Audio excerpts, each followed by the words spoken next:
تو بندہ صرف یہ سمجھتا ہے کہ اللہ تبارک و تعالیٰ تو رحیم ہے، اللہ تبارک و تعالیٰ تو کریم ہے،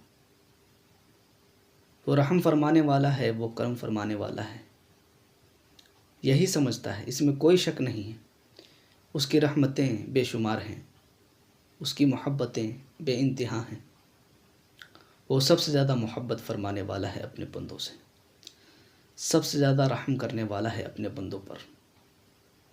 لیکن بندہ سمجھتا ہے کہ صرف یہی صفتیں اللہ تعالیٰ کی ہیں، اس بات کو بھول گیا ہے، یہ بات اس کے ذہن سے نکل چکی ہے کہ جہاں اللہ تبارک و تعالیٰ رحیم ہے، جہاں اللہ تبارک و تعالیٰ کریم ہے، وہیں اللہ تبارک و تعالیٰ کی صفت ایک صفت جبار ہونا بھی ہے، وہ قہار بھی ہے، وہ جبار بھی ہے۔ بندہ اس بات کو بھول چکا ہے۔ اللہ تبارک و تعالیٰ اپنے قہر کو نازل بھی فرماتا ہے جب بندہ حد سے تجاوز کرتا ہے، حد سے آگے بڑھتا ہے، تو اللہ تبارک و تعالیٰ حد سے تجاوز کرنے والوں کو، آگے بڑھنے والوں کو بالکل پسند نہیں فرماتا ہے، اور ایسے لوگوں پر اپنی سزا نازل فرماتا ہے۔ اللہ تبارک و تعالیٰ کی قدرتیں بے شمار ہیں، جیسا کہ میں نے قرآن مقدسہ کی آیت کریمہ تلاوت کی ہے، ان اللہ علی کل شیء قدیر، اللہ تبارک و تعالیٰ ہر ممکن شے پر قادر ہے، جو اس کی شان کے لائق ہے، جو اس کے شایان شان ہے، ان ہر چیزوں پر قادر ہے۔ کچھ لوگوں نے قدرت کا غلط معنی استعمال کیا ہے، اور یہاں تک کہہ دیا کہ اللہ تبارک و تعالی معاذ اللہ رب العالمین جھوٹ بولنے پر قادر ہے۔ جھوٹ تو ایک عیب ہے، ایک برائی ہے، ایک گناہ ہے، اور بہت ہی عظیم گناہ ہے۔ یہ کیسے تصور کیا جا سکتا ہے کہ اللہ تبارک و تعالی جھوٹ بول سکتا ہے؟ وہ تو لعنت اللہ علی الکاذبین فرما رہا ہے کہ جھوٹوں پر اللہ کی لعنت ہے۔ تو اللہ تبارک و تعالیٰ کی بارے میں ایسا عقیدہ رکھنا بالکل غلط اور ناجائز بلکہ حرام ہے۔ اللہ کی قدرتیں بے شمار ہیں، اس کے بے شمار واقعات آپ کو سننے کو ملے ہوں گے، آپ نے سنا ہوگا۔ میں بھی ایک واقعہ آپ کو بتاؤں کہ اللہ تعالیٰ کتنا قادر ہے اور کن کن چیزوں پر قادر ہے۔ ایک مرتبہ حضرت غوث اعظم ہیں، سیدنا غوث الاعظم، بڑے ہی عظمت والے ولی، بڑے ہی اللہ کے محبوب ولی، اللہ کے پیارے ولی، جن کے بارے میں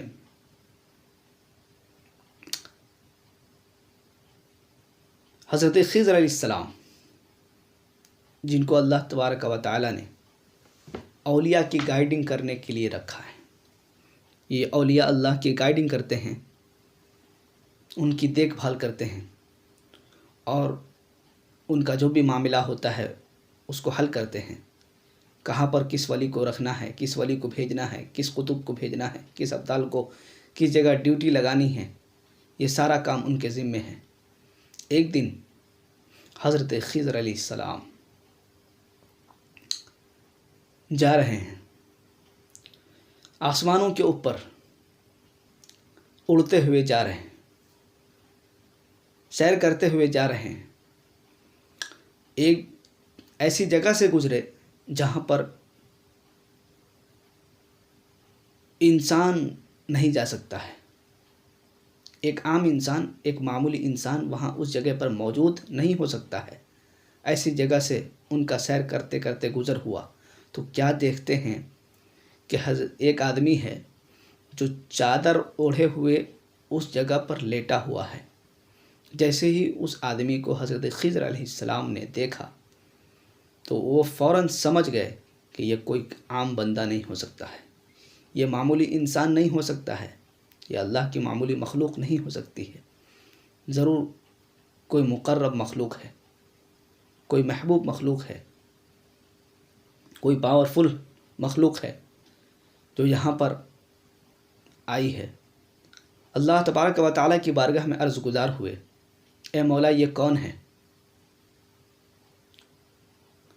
حضرت خضر علیہ السلام نے کہا اس چادر اوڑھے ہوئے انسان سے، اس مخلوق سے، کہ اٹھو، تم یہاں کیا کر رہے ہو؟ جیسے ہی ان کو اٹھانا چاہا، ان کو اٹھانے کی کوشش کی تو غیب سے آواز آئی، ذرا سنبھل کے۔ تو حضرت خضر علیہ السلام عرض گزار ہوتے ہیں، مولا آخر یہ ہے کون؟ تو حضرت خضر علیہ السلام کو رب تبارک و تعالی نے جواب میں ارشاد فرمایا، اے خضر، جس سے تو پیار کرتا ہے وہ میں ہوں، اور میں جس سے محبت کرتا ہوں وہ یہ ہے۔ یعنی اس کے عظمتیں اتنی بلند و بالا ہیں کہ یہ میرا محبوب ہے۔ تو غوث العظم رحمۃ اللہ تعالی علیہ کی شان اس سے بھی سمجھی جا سکتی ہے۔ تو غوث العظم رحمۃ اللہ تعالی علیہ ایک مرتبہ ایک دن راستے سے گزر رہے ہیں، مرید المتوسلین بھی ہیں، ساتھ میں چل رہے ہیں۔ ایک جگہ سے گزرے تو کیا دیکھتے ہیں کہ ایک شرابی شراب پی کر نشے میں پڑا ہوا ہے۔ جیسے ہی غوث اعظم پر اس کی نظر پڑی تو غوث اعظم سے مخاطب ہو کر وہ کہتا ہے کہ عبد القادر، کیا اللہ تبارک و تعالی قادر ہے یا نہیں؟ غوث اعظم نے فرمایا ہے۔ پھر دوسری مرتبہ اس شرابی نے یہی سوال کیا کہ اے عبد القادر، کیا اللہ تعالی قادر ہے یا نہیں؟ غوث اعظم نے فرمایا ہے، بے شک ہے۔ تیسری مرتبہ پھر اس شرابی نے یہی سوال کیا اور یہی جملے دہرائے کہ اے عبد القادر، کیا اللہ تبارک و تعالی اس بات پر قادر ہے یا نہیں؟ جیسے ہی تیسری مرتبہ اس نے اس جملے کو دہرایا ہے، غوث اعظم سجدے میں گر گئے اور اللہ تبارک و تعالی سے معافی مانگنے لگے، اللہ تعالی کی شکر گزاری کرنے لگے، اس کا شکر بجا لائے۔ اور جب مریدوں نے دیکھا یہ معاملہ تو مریدین متوسلین نے کہا، اے سرکار آخر بات کیا ہے؟ اس شرابی نے 3 مرتبہ ایک ہی جملے کو دہرایا ہے، 3 مرتبہ ایک ہی جملے کو ریپیٹ کیا ہے، اور ہر مرتبہ میں آپ نے ایک ہی جواب ارشاد فرمایا ہے۔ آخر اس کا معاملہ کیا ہے؟ اس کا فلسفہ کیا ہے؟ تو غوث پاک رحمۃ اللہ تعالی علیہ فرماتے ہیں کہ اے میرے مریدوں، اے میرے سوال کرنے والوں، جب اس نے پہلی مرتبہ کہا کہ اللہ تبارک و تعالی قادر ہے یا نہیں، تو اس کا مطلب یہ تھا کہ اے عبد القادر، کیا اللہ تبارک و تعالی میری توبہ قبول فرمانے پر قادر ہے یا نہیں؟ تو میں نے کہا ہاں قادر ہے۔ جب دوسری مرتبہ کہا کہ اللہ تبارک و تعالی قادر ہے یا نہیں، تو اس سے مراد یہ تھی کہ اللہ تبارک و تعالی اس بات پر قادر ہے یا نہیں کہ جس منصب پر تم ہو اس پر مجھ کو فائز کر دے۔ اور تیسری مرتبہ جب اس نے یہ جملہ دہرایا ہے اور مجھ سے پوچھا کہ اللہ تبارک و تعالی قادر ہے یا نہیں، تو اس کا مطلب یہ تھا کہ اے عبد القادر، جہاں میں پڑا ہوں وہاں اللہ تبارک و تعالی تمہیں ڈالنے پر قادر ہے یا نہیں، اور مجھے تمہارے مرتبے پر فائز کرنے پر قادر ہے یا نہیں۔ جیسے ہی اس نے یہ جملے کہے ہیں، میں اللہ تبارک و تعالی کی خوف و غضب سے ہراس ہو گیا، ڈر گیا، اور اللہ تبارک و تعالی کی بارگاہ میں سر و سجود ہو گیا اور اس سے معافی طلب کرنے لگا۔ حضرات محترم، اللہ تبارک و تعالی کی قدرتیں بے شمار، عظمتیں بے شمار ہیں، رفعتیں بے شمار ہیں۔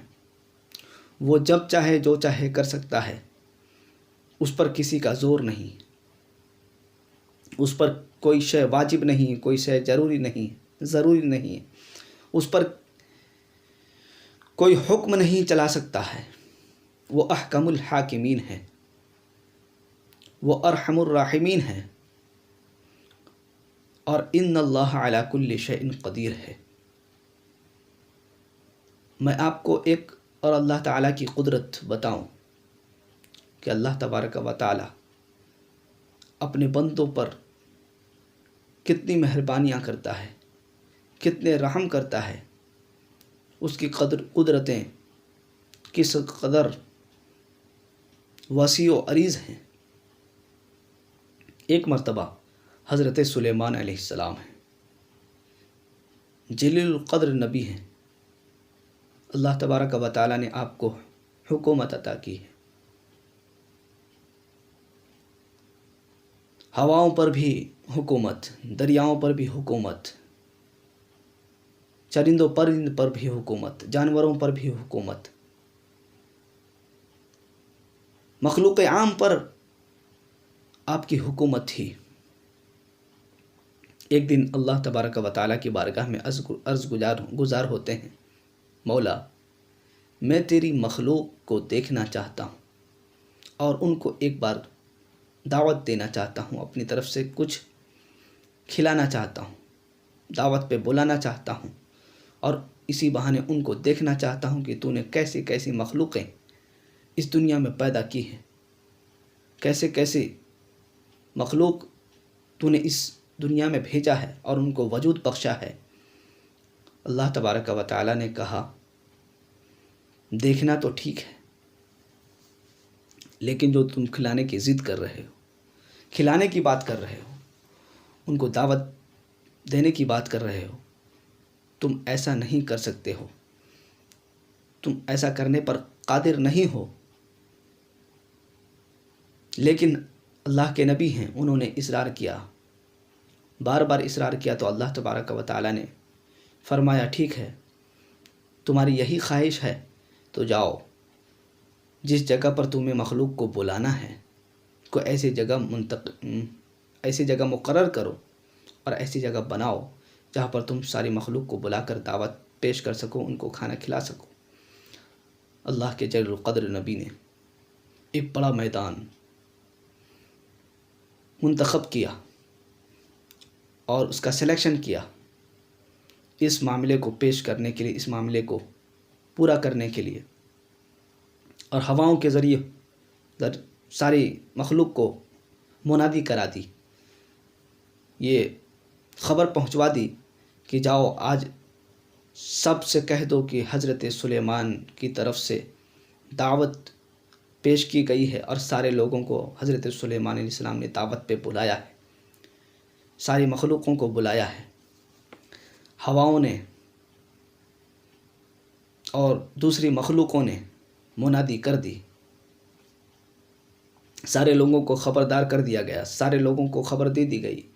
اب دھیرے دھیرے سارے لوگ آ رہے ہیں، اور میں آپ کو بتاؤں کہ اس دعوت کو پیش کرنے کے لیے حضرت سلیمان علیہ السلام نے 22,000 جانوروں کا گوشت بنوایا تھا، اور اسی کی مقدار میں بے انتہا کثرت سے چاول وغیرہ جو بھی اناج وغیرہ تھے ان کا انتظام فرمایا تھا، بنایا تھا۔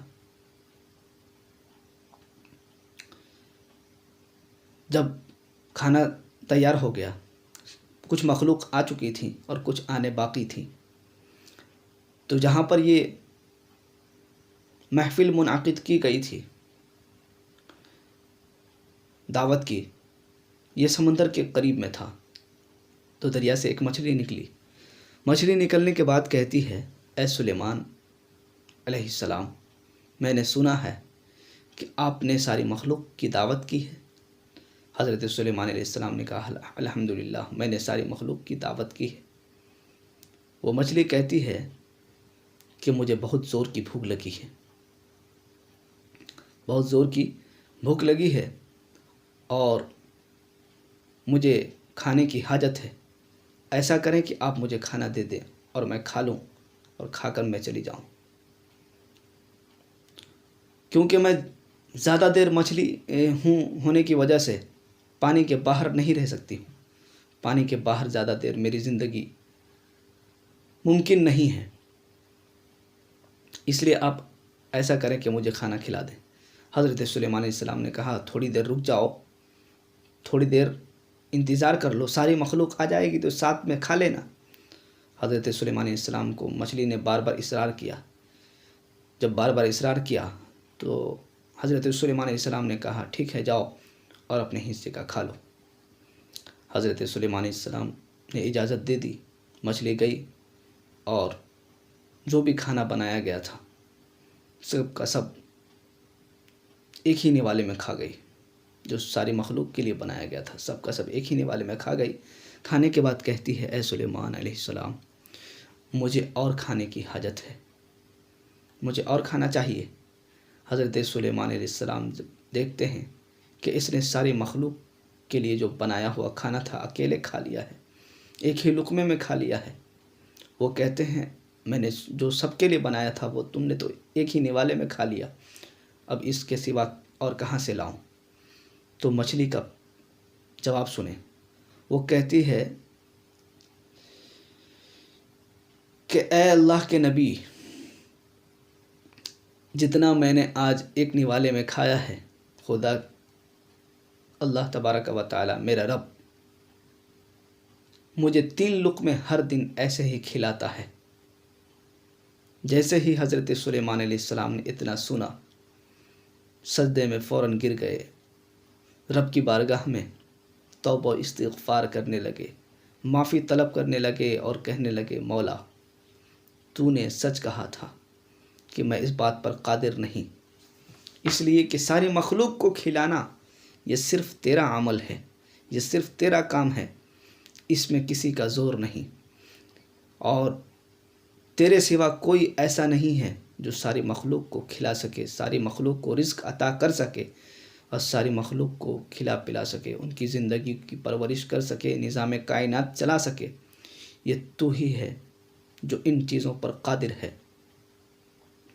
حضرات محترم، اس سے پتہ چلتا ہے کہ اللہ تبارک و تعالیٰ کی قدرتیں بے شمار ہیں، اللہ تبارک و تعالیٰ کی رحمتیں بے شمار ہیں. ہمیں اپنے رب پر بھروسہ رکھنا چاہیے،